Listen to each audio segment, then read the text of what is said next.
Ashley. Welcome to the Forget Perfect newsletter leader interview series. For everyone who's joining, I just want to introduce you to Ashli Watts. She's the president and CEO of the Kentucky Chamber of Commerce, and I believe the first female president and CEO and the youngest president That's correct. of the Kentucky Chamber of Commerce.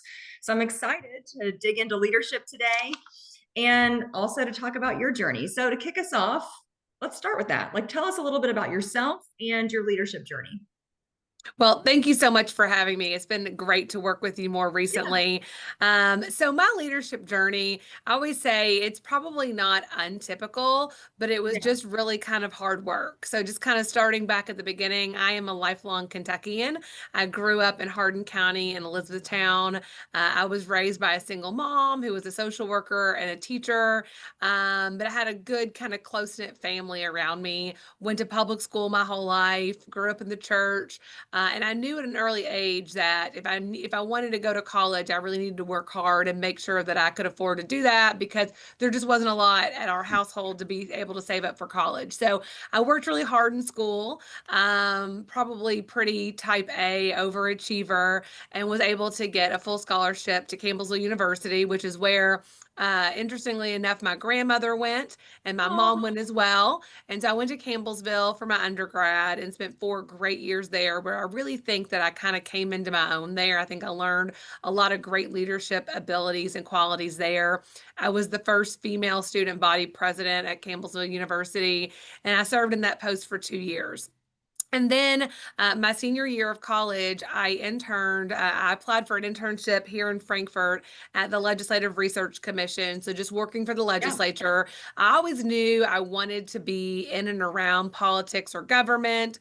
I was a political science major. I was always interested in politics growing up, but I didn't really know what that career would look like for me. And so I interned my senior year. I packed up and moved to Frankfurt, which now doesn't seem that far from Yeah. Campbellsville, but at the time when you're 21, you pack up Right. and you move by yourself. It was pretty scary. It was probably the biggest leap I had made in my life thus far. And that internship really, I think, kind of set me on the path where I am today. I learned to love the legislative process and Kentucky politics and government. And so I really kind of got my feet wet with that internship. And I was just fortunate enough that after I was able to be offered a job with the legislature. And so I kind of just stayed. I always say I moved to Frankfurt and went to the Capitol at 21. And now I'm 42 and I've really never left. This is kind of where Right. I've made my career. I worked full time during the day and then went to school at night at the University of Louisville and got my master's in political science and public Okay. policy. So I kind of finished all of my schoolwork by the time I was 23. I'd had a master's, I'd worked full time, and so I was kind of set for my path. At that same time, I was working on the fourth floor of the Capitol, and my now husband was working on the first floor in the governor's office. And we met just as kind of young staffers do. And so we were married in 2008, so a long time ago. And we now have 2 children. My daughter Emma is almost 13, and my son Carter is almost 10. But my husband and I have both kind of worked in and around politics in Frankfurt most of our careers.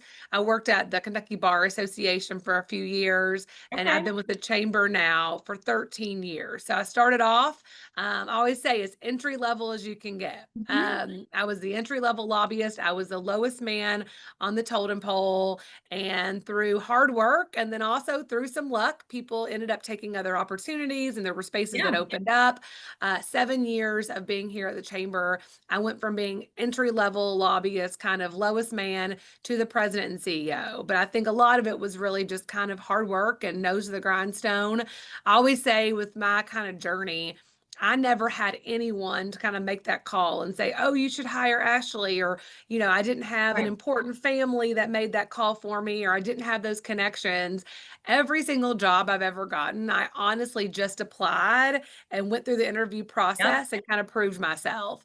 And so even when I came here at the chamber, about 13 years ago, I was on maternity leave with my daughter from my previous job.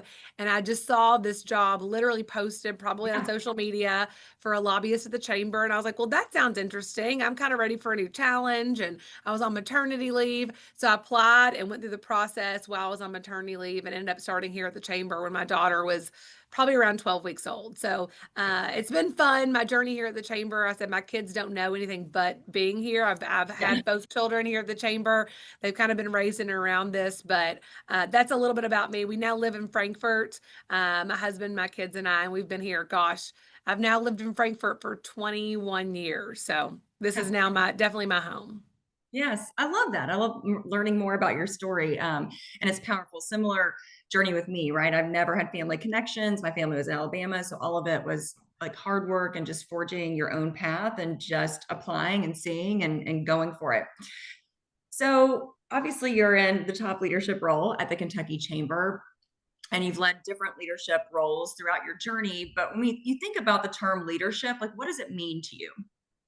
I've thought about this a lot in the last couple of years because I think leadership it can look a lot of different ways. When I think about leaders in my life that I've respected or that have really helped me, they don't all have the same qualities. I think leadership can look very different. But when I think about what really kind of the key components are, I kind of break them down into three. One is guiding, like you do have to Yeah. help guide your organization. And I always say, for me, it's my vision, I think, that has helped guide the chamber. I like to have big vision. So, kind of Yeah. that guiding vision for me is really key to a leader. I think you have to have that vision to guide whatever organization, business that you're in charge of.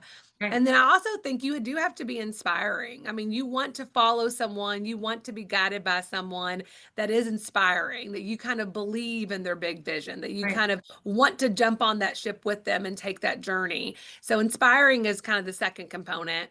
And then I think the third component may be the most important, and that's trust. I think that as a leader, you have to be trusting and that people trust you.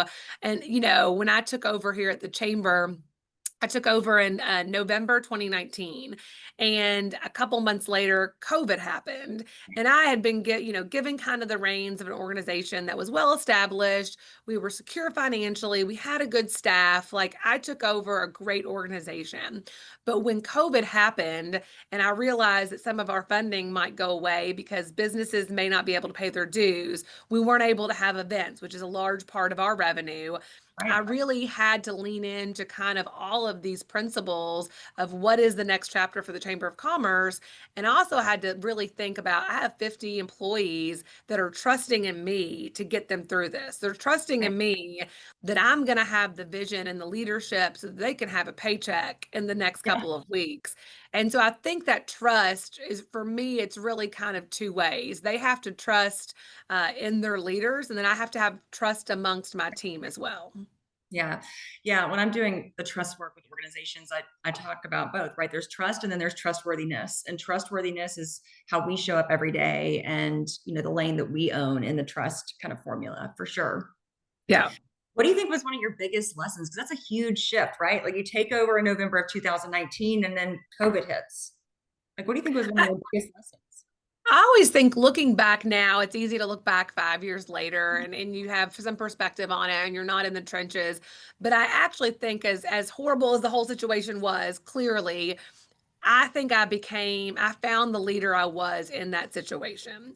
So I had been working for, my mentor, my boss for many years. He was wonderful. This was a great chamber. I was given the reins of an organization that was very well kept up. There was really no issues. And so for the first couple of months, I kind of did what he did. I did what I had kind of been taught and what I had seen, and it was fine. Things were going fine. And then, of course, the world turns up on its head. And as the largest business association in the state, when all business is closed, that's really difficult. And they were Right. looking to us for answers and for guidance and how can they get reopened and how can they get their masks and gloves and how can they get their PPP loans. And so I really had to say, okay, I know how to do it this way, but I've got to learn how to figure it out this new way.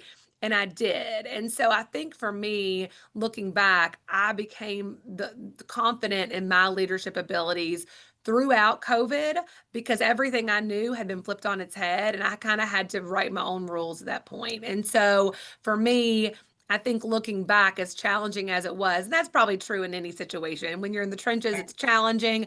But then when you come out of it, you realize, oh, wow, I really found my voice. I found my leadership style, and I found my confidence that I could do the job and Right. not just do it the way that someone else had done it. Yeah, what a powerful opportunity, right? Obviously didn't probably feel that way at first, but Right.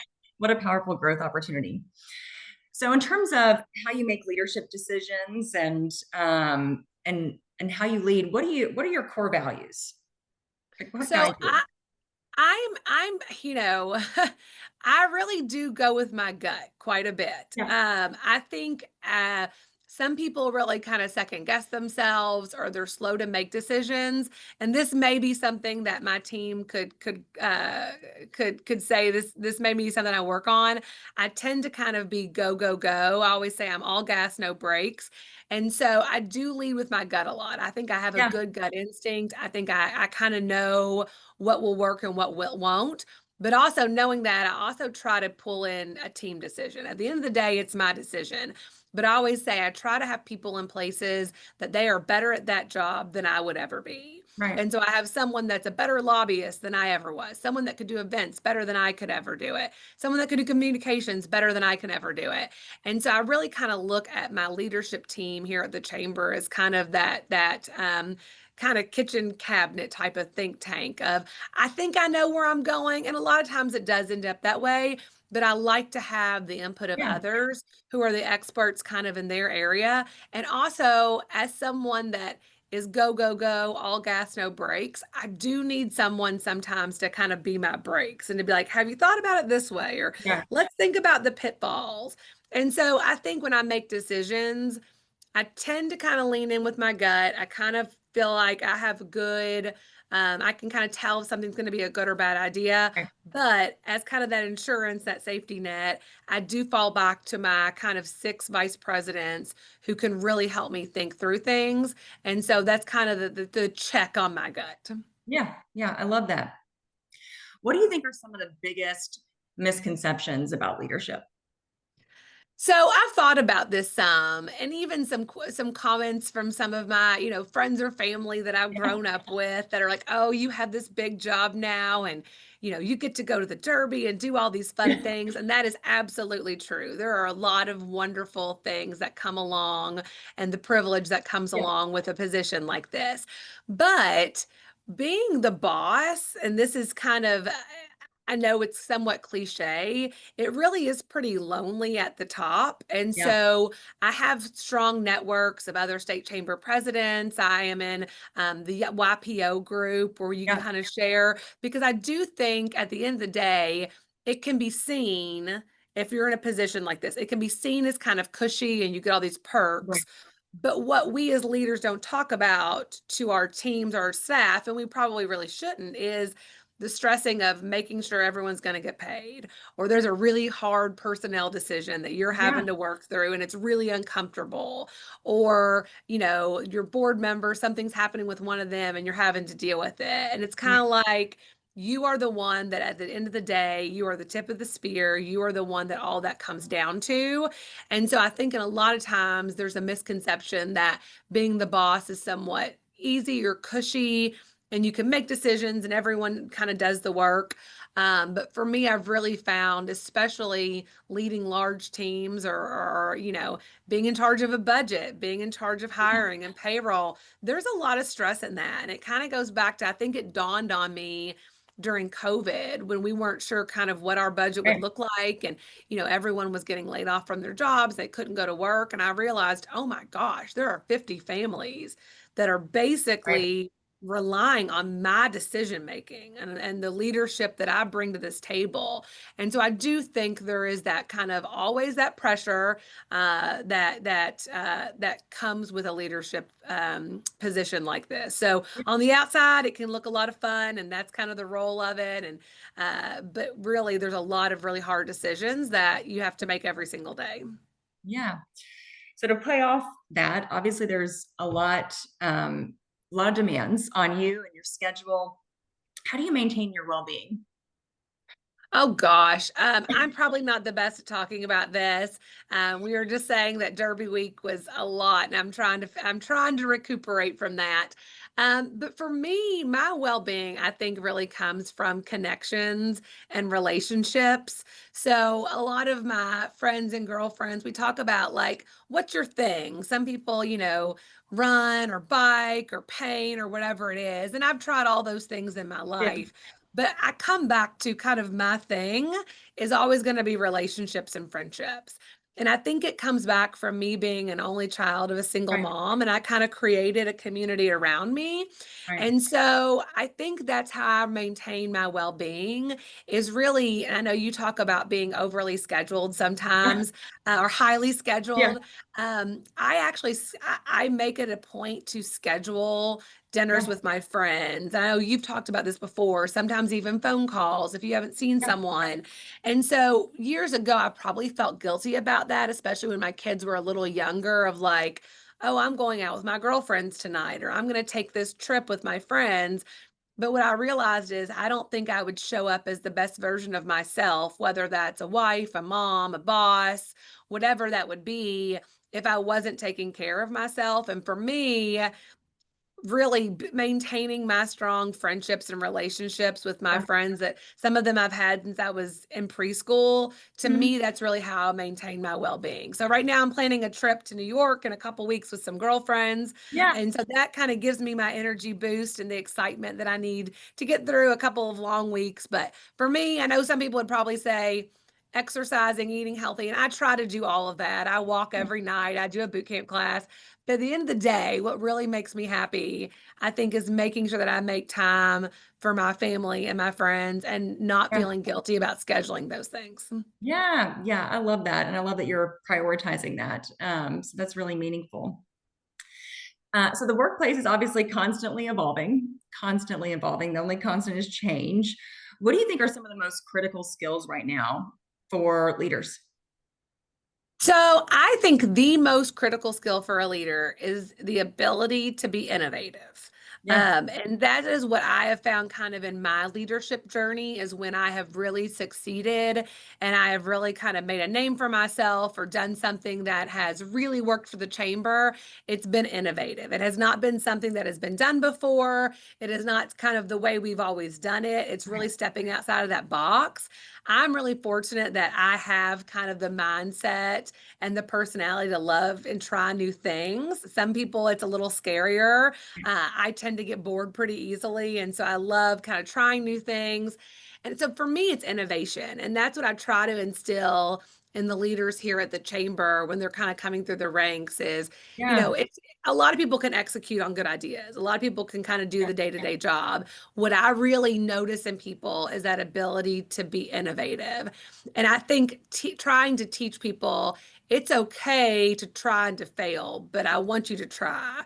And so every day here at the chamber, I probably throw 10 new ideas on the wall and maybe two or three of them stick, and that's right, okay.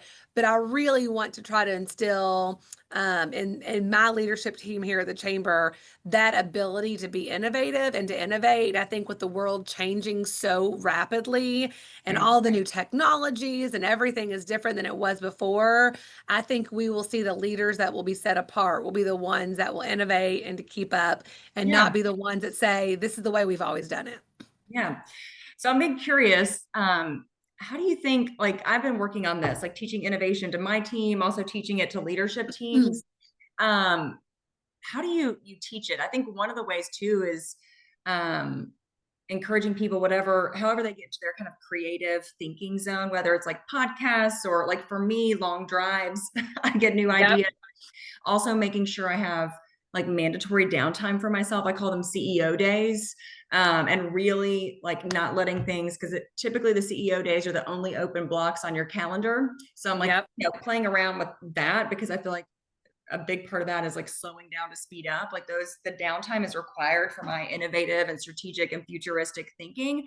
But what are some of the things you encourage?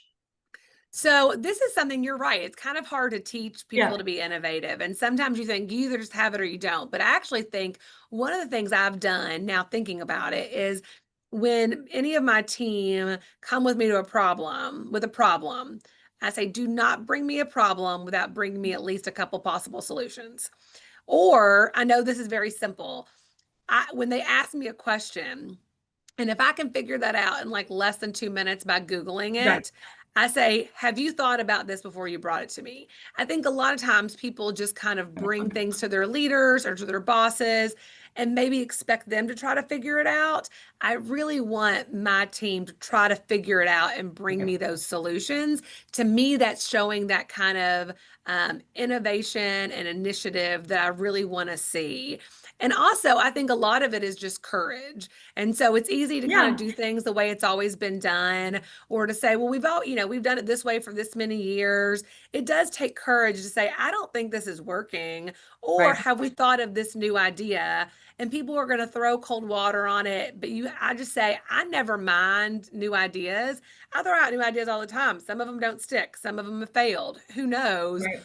But I do think most of the times when I've looked at kind of big success that I personally have had or that the chamber's had, it's really come from new, innovative ideas. Right. And so some of those things are just pretty simple and creating a culture of Yeah. don't bring your boss a problem without bringing them a couple of ways to solve it. Or Yeah. I actually challenge some of my vice presidents, like, I want you to figure out 2 or 3 new ideas, or figure out 1 or 2 new events, or Yeah. figure out a couple of new nonprofits or funders that we could get involved with. Like, I kind of Yeah. almost give them innovation as kind of a goal throughout the year of like, Yeah. I want to see this from you. So bring me what you got. Yeah, I love that. Yeah, when I'm teaching, I'm like, never email your leader and say, here are the three options. What do you want to do? Say, here are the three options. Here's my suggestion. Yes. Where do you want to go? Like always, like that is a value add. And I think just in terms of being able to climb in your career, like that's what's going to make you most valuable is those like providing those solutions. And then I think on the flip side too, if you're an innovative organization, you also have to be okay with failure, Yeah. right? Yeah. Like as an organization, we're trying a lot of new things, right? We're hosting, open enrollment trainings. We're doing women's leadership conferences. And I went in, I'm like, our lesson may be that we never do this again. Right. Or our lesson might be that we make it an annual event. Like I have no idea going into this. And so, I think also just being okay with failure. Yeah, and I mean, no one loves failure. No one Right. loves to be like their big idea didn't work. But it's happened to me several times. I Yeah. mean, there was an instance back this last year that I thought I had the best idea. I thought I had executed it perfectly, and it just didn't work. It just didn't Right. work. And so we actually ended up not using any of it. And so sometimes that happens. Right. But will I say what I really appreciate that my team kind of went along with me. We all went, full in on it.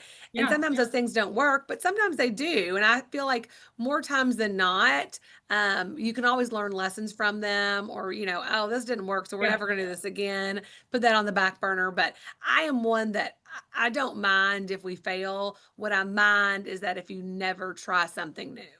Right. Right. Um, so I focus a lot on like overcoming perfectionism and turning the volume up on trust in the organizations. And I love that you said like one of the most important thing in terms of like what leadership means is trust. So how do you work on, especially as a high achiever, I feel like I'm constantly like for you, constantly having to turn the volume down on my perfectionism because I can often struggle with, I call it never enoughness. Yeah. Like never, especially as someone that is like all gas and no brakes, like you were saying, I'm like, that's a perfect description of me. But how do you work on turning down your perfectionism, turning the volume down? I think part of it is just getting older Yeah. Yeah. and getting more comfortable with who you are. My kids are great at humbling me Yes. anytime. I tried on some dresses for Derby Week last week to my daughter, who's almost 13, and the face that she made with every single one, I could tell she didn't like them. And so Yeah. honestly, having a teenage daughter really helps with kind of turning down my perfectionism, because nothing I do to her is Right. quite up to par. But besides that, I really do think a lot of it has just come with me being a little bit more comfortable in my skin. And I know we've talked about this before, but I think the younger you are, and I got my job as president here at the chamber at 37. I had 2 very small children. I had never held political office. I had never been kind of some of the things that other chamber presidents had done. I had just worked here and I'd worked really hard. And so I think at first I was trying to kind of fit myself in this box, and I would even dress differently and a little bit more like, solid colors and not big earrings. And you can tell by today I Yeah. like bright things. Yeah. And the longer I got in my leadership role and I got more comfortable and confident in it, I realized that I really started to find my success when I was just who I was. And I didn't Yeah. have to make excuses for being a 37-year-old mother of two, or liking bright colors, or I didn't want to wear pantyhose, or whatever that is. Yeah. And so for me, I realized that once I kind of was acting really who I was and being my authentic self, that's really when I started to succeed. And I Yeah. think I started building stronger relationships with people. People started to trust me because I was just who I was. So I'm sure a lot of it clearly can be taught and worked on, Yeah. but for me, a lot of it just comes with age. Yeah. And I think too, like self-trust, Yep, just exactly. trusting Trusting yourself. in yourself and having made hard decisions and coming out on top. And like I said, kind of trusting my gut. But I think a lot of it, I know when I turned 40 a couple years ago, there was just kind of like a little bit of a piece of like, Yeah. okay, I kind of took a kind of audit of my life, and I was like, I'm doing okay. Like, and I am who I am. I'm doing okay. And so just continue on doing that. Yeah. I love that. I'm so grateful for your time today. Like, thank you. And it's been really Oh, awesome this learning is more about always so your fun. um to close our interview. I'd love to just like end with maybe one piece of advice you would give to leaders or aspiring leaders, or even like one of your favorite quotes or mantras. So I thought about this a little bit. So one, really, I've talked about this throughout our conversation, is really just being authentic. Like, I think especially as women, we always try to be something potentially that we're not, or we're trying to overcompensate for whatever it is, or don't talk about your children too much, or don't wear those bright colors, or make sure you carry a briefcase and pantyhose, or whatever it is. Yeah. And for me, just being authentic, I think has been the key to my success. And then the leadership quality, or the advice for leaders that has, I think, been a game changer for me, is to live by the rule of no surprises. Mm. So my predecessor, my former boss, taught me that. And for me, I think about that every day, and almost Yeah. everything I do, my team does as well, is that people can overcome pretty much anything as long as they're not surprised. When you surprise people, that's when things get ruffled. That's when communication is lost. That's when trust is lost. But as long as they're not surprised. And so I do that hopefully with my team and my staff. I don't ever want to surprise them with anything going on here at the chamber. I do this with my board. I have a 16-member Yeah. board here at the chamber. I try to never surprise them about anything. I don't want them reading about the chamber in the news, about Yeah. something going on, before they heard it from me. And so I really think if I could give one piece of advice that has helped me in my leadership journey and my ability to be a leader, it's the rule of no surprises. Just Right. think through everything and make sure people aren't surprised. And most of the time, it will all work out. Yeah. Yeah. I love that. Well, Ashley, thank you so much. This has been really great and helpful. And I have a lot of takeaways myself. I just appreciate your time and really admire your journey. So thank you. Thank you so much. This has been a lot of fun. I appreciate you.